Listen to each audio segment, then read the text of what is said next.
अस्पतालों में क्या हो रहा है हमने आपको बता दिया, लेकिन आपके आसपास भी बहुत सारी चीजें हो रही हैं जो बड़े सवाल उठाती हैं। अब हम भारत की शिक्षा व्यवस्था में लगे वायरस का विश्लेषण करेंगे, क्योंकि ये ऐसा वायरस है जिसने हमारे देश को बहुत खोखला कर दिया है। ये वायरस हमारे देश को बीमार कर चुका है और देश के आत्मनिर्भर बनने की राह में सबसे बड़ी रुकावट है। हमारे यहाँ ऐसे लाखों युवा मिल जाएंगे जो उच्च शिक्षा और बड़ी बड़ी डिग्रियों के बावजूद ऐसी नौकरियां करते हैं जो नौकरी इनकी पढ़ाई लिखाई और डिग्री के हिसाब से नहीं होती। उदाहरण के तौर पर अगर किसी सरकारी विभाग में छोटे से छोटे पद की भी कोई वैकेंसी निकलती है तो उसमें भी बड़ी बड़ी डिग्रियों वाले युवा अप्लाई करते हैं, आपने देखा होगा। अब हालत ये हो गई है कि पीएचडी की पढ़ाई करने वाला युवा भी किसी सरकारी विभाग में पानी पिलाने के लिए तैयार हो जाता है। पिछले वर्ष गुजरात हाईकोर्ट में चपड़ासी जैसे पदों के लिए करीब 1200 भर्तियां की गई थी और इसके लिए 1.5 लाख से ज्यादा आवेदन आए थे और आवेदन करने वालों में 50,000 से ज्यादा युवा ग्रेजुएट्स या पोस्ट ग्रेजुएट्स थे। आवेदन करने वालों में इंजीनियर्स और डॉक्टर्स भी थे और सिर्फ यही नहीं, करीब 450 इंजीनियर और डॉक्टर्स ने चपड़ासी की नौकरी स्वीकार भी कर ली। इन लोगों का यह कहना था कि एक तो सरकारी नौकरी है और दूसरी बात यह कि इसमें ट्रांसफर भी नहीं होता। अब सोचिए, जो युवा डिग्री के हिसाब से बड़े बड़े पदों पर बैठने की योग्यता रखते हों या सपने देखते हों, वो कैसे खुशी खुशी चपड़ासी बनने के लिए तैयार हो जाते हैं। और इस तरह से कई मामले आपने अपने सामने भी देखा होगा। लेकिन क्या यह सिर्फ नौकरी का संकट है? सवाल जवाब है बिल्कुल नहीं। यह सिर्फ नौकरी का संकट नहीं है, ये आपकी शिक्षा की क्वालिटी का संकट है, ये योग्यता का संकट है, क्योंकि सिर्फ डिग्री लेने से ही योग्यता नहीं आती। ये कड़वी सच्चाई है कि भारत में ज्यादातर पढ़े लिखे युवा नौकरी करने के काबिल ही नहीं है। वो किसी प्रकार की परीक्षा में अपनी काबिलियत साबित नहीं कर पाते। और ये बात हम ऐसे ही नहीं कह रहे। The associated chambers of commerce and industry of India यानी एसोचैम के कई सर्वेज में यह बताया जा चुका है कि भारत में उच्च शिक्षा ग्रहण करने वाले 85% युवा किसी भी परीक्षा में अपनी योग्यता सिद्ध नहीं कर सकते।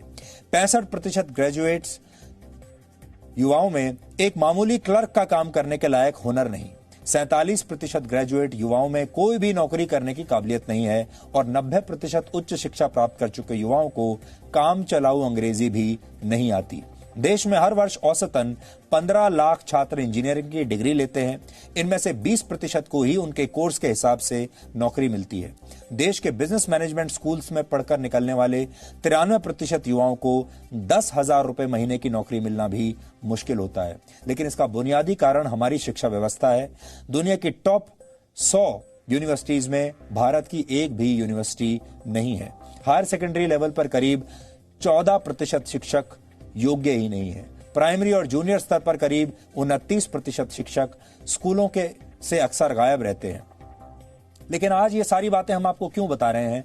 अब आपको हम ये कहते हैं, ये सारे आंकड़े आज हमें क्यों याद आ रहे हैं, क्यों मैं आपको ये सब बातें बता रहा हूं? उसका एक बड़ा कारण यह है कि आजकल मनरेगा के तहत जहां पर खुदाई चल रही है, ये तस्वीरें आप देख रहे हैं,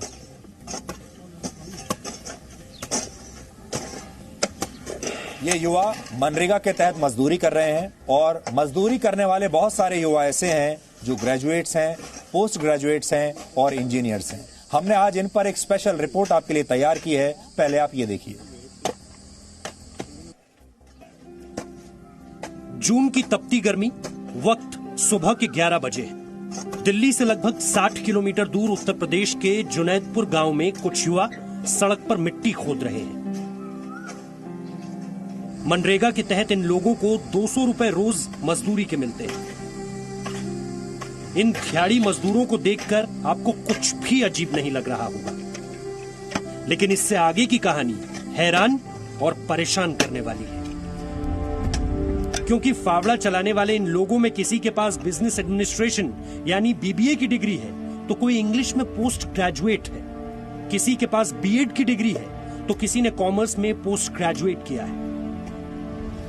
प्रोफेशनल कोर्सेज की डिग्री होने के बावजूद ये लोग सामान्य मजदूरों की तरह सड़क पर सिर्फ 200 रुपए की दिहाड़ी के लिए मिट्टी खोद रहे हैं। बीबीए किया हुआ है, बीबीए करके आप आज ये फावड़ा उठाए हुए मिट्टी खोद रहे हैं। मतलब लोग कल्पना नहीं कर सकते कि बीबीए करा आदमी, उसके बारे में जो कल्पना की जाती थी वो ये था कि वो तो किसी एसी वाले रूम में बैठा होगा, मैनेजमेंट का काम कर रहा होगा, उसके नीचे कुछ लोग होंगे और अगर आज आपको लोग देख रहे होंगे, अभी भी देश में लाखों करोड़ों बच्चे होंगे जो बीबीए का कोर्स कर रहे होंगे, उनके नीचे से तो जमीन खिसक जाएगी। हाँ जी, क्या करें, देखो कुछ नहीं, रोजगार नौकरी लगी नहीं, क्या करें, नहीं कर रहे। कितने % मार्क्स के साथ आपने बीबीए की डिग्री पर हासिल किया? 65% के बाद। क्या कर रखा है, नाम सर बताइए। मेरा नाम सुरजीत सिंह है, मैंने MA BEd किया है। MA BEd किया है? BEd कब किया आपने? लास्ट ईयर मैंने BEd किया है। तो आपने ये फावड़ा उठाने के बजाय कोई ऐसा काम क्यों नहीं शुरू किया जिसमें आप ट्यूशन पढ़ा सकें या बच्चों को पढ़ा सकते थे? सर लॉकडाउन चल रहा, बच्चे भी नहीं आएंगे, उसकी वजह से आर्थिक स्थिति खराब है कि मनरेगा काम चल गया, उसमें काम करना पड़ेगा। आप क्या रखे? MA किससे किया है आपने? हिंदी से। हिंदी से? जी सर M.Com कर रखा है? Yes sir. पूरा हो गया, कंप्लीट हो गया? Yes sir, complete. कितने % मार्क्स? 66 मार्क्स के साथ किया Yes, आपने। तो अब ये क्यों उठा लिया आपने फावड़ा? सर क्या करें, मजबूरी है। हम्म। लॉकडाउन के बाद कहीं पर जॉब के लिए ट्राई, लॉकडाउन से पहले जॉब के लिए ट्राई करा तो हर जगह यही सुनने को मिला कि एक्सपीरियंस है आपके पास। अच्छा, कुछ तो ऐसे हैं जिन्होंने प्रोफेशनल डिग्री ले ली है और वो यहाँ पर हैं। कुछ लोग ऐसे हैं जो इनको देख करके अब यहाँ पर आ गए हैं और कह रहे हैं कि अब चूंकि घर पर बैठने से अच्छा ये है कि कम से कम खेत में ही आ जाया जाए, 4 घंटे 5 घंटे यहाँ काम कर लिया जाए और उसके बाद 200 रुपए रोज के हिसाब से घर पर कुछ ले जाया जाए। लेकिन आज जो सवाल यहाँ से खड़ा हो रहा है वो उस सिस्टम को लेकर, उस एजुकेशन सिस्टम को लेकर भी खड़ा होता है जो लोगों के हाथों में डिग्रियां तो थमा देता है, लेकिन वो ये नहीं सोचता कभी कि उस डिग्री का कभी कोई फायदा मिल पाएगा या नहीं मिल पाएगा। लेकिन ये कहानी देश के सिर्फ एक गांव की नहीं है। जगह जगह पढ़े लिखे और बड़ी बड़ी डिग्री वाले लोग इसी तरह से मजदूरी पर मजबूर हैं। MA और कंप्यूटर की पढ़ाई करके जाहिद मेरठ के परीक्षितगढ़ में तालाब की खुदाई कर रहे हैं। लेकिन अगर आपको लग रहा है कि देश में रोजगार का संकट अब बहुत गंभीर हो गया है या फिर कोरोना वायरस के बाद देश में ज्यादातर पढ़े लिखे नौजवानों का हाल यही होने वाला है, तो पहले एक बार पोस्ट ग्रेजुएट जाहिद की बात सुन लीजिए। ग्रेजुएशन में आपके क्या सब्जेक्ट है? ग्रेजुएशन में मेरे सब्जेक्ट हैं पॉलिटिकल, इकोनॉमिक्स, सोशोलॉजी। पॉलिटिकल क्या? Political science. Political science. तो लेनिन को जानते हैं आप, कौन थे? जी नहीं। अच्छा ठीक है। इसके अलावा आपने भारत की राजनीति के बारे में पढ़ा? जी सर। क्या क्या पढ़ा आपने? भारत की राजनीति, संविधान के बारे में पढ़ा मैंने। संविधान के बारे में पढ़ा। संविधान में किस तरीके से संविधान को बांटा गया है? कुछ चीजें स्टेट्स के पास हैं, कुछ चीजें सेंटर के पास हैं, कुछ आइडिया है आपको क्या क्या है उसमें? सेंटर के पास ये है कि जिस तरीके से हर एक बंदे की अपनी जिम्मेदारी है और अपनी जिम्मेदारी के अनुसार ही कार्य करना चाहिए। आज के टाइम में बेरोजगारी सबसे मुख्य मुद्दा है हमारे देश में। तो जीडीपी के बारे में बताइए, क्या पढ़ा? जीडीपी तो बहुत ज़्यादा है गिरी हुई है इस टाइम सर। क्या होती है जीडीपी? जीडीपी होती है हमारी बाजार क्या? बिजनेस जो हमारा बहुत ही निचले स्तर पर है।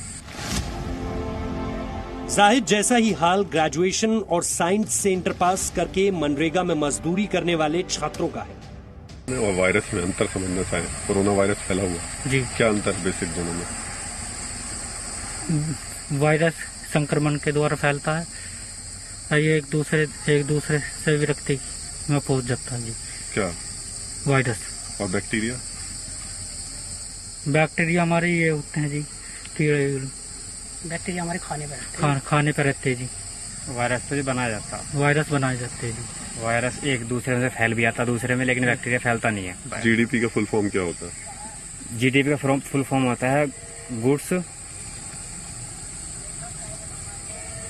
अच्छा, आज मैं आपसे ये सवाल इसलिए नहीं पूछ रहा हूँ कि मैं कोई आपकी नॉलेज पे सवाल उठाना चाह रहा हूँ। मैं ये पूछना चाह रहा हूँ कि जब हम लोग goods development percentage GDP development percentage. Constitution 2 सूचियों में बटा हुआ है। 2 सूची कौन कौन सी होती है? 2 सूचियों में हाँ। कंफर्म नहीं है।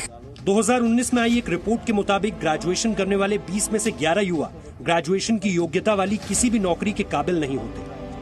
अगर बीबीए और एमए पास लोगों के फावड़ा चलाने की तस्वीरें दुखद हैं, तो बड़ी बड़ी डिग्री होने के बावजूद अपने लिए नौकरी की सही एप्लीकेशन तक न लिख पाना और भी अफसोसजनक है। हमने इनसे जब सरकार को नौकरी के लिए एप्लीकेशन लिखने को कहा, तो एमए की पढ़ाई करने वाले व्यक्ति इंटर पास की एप्लीकेशन की नकल करने पर मजबूर दिखा। बताना चाहता हूँ। देखो मैं